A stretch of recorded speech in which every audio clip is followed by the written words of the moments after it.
When we reach a settlement in workers' comp, it is much different than people who have reached settlements in personal injury cases such as car accidents or slip and falls.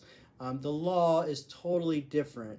And so more people have been in car accidents or had personal injuries, and so they're just not as familiar with how workers' comp how it operates. And so I wanted to explain a little bit about the differences. So when you have a personal injury case, usually the attorney will take 33 and a third percent up to 40% of a fee off of your settlement.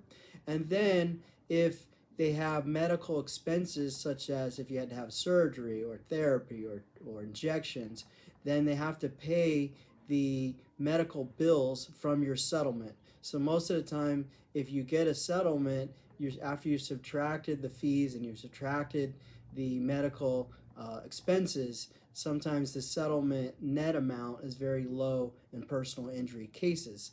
However, the way workers' comp cases work is you don't pay for any medical expenses because the medical expenses have already been paid by the workers' comp insurance company. So the only thing that comes out of a workers' comp settlement is the attorney's fees, and the attorney's fees is much lower in workers' comp than in a personal injury case. In a workers' comp case, most attorneys charge a maximum of 25% of a settlement. And so instead of paying 33 and a third percent or 40% for a personal injury case, most people in workers' comp pay 25%. So it's much less, and there's no out of pocket for the medical expenses.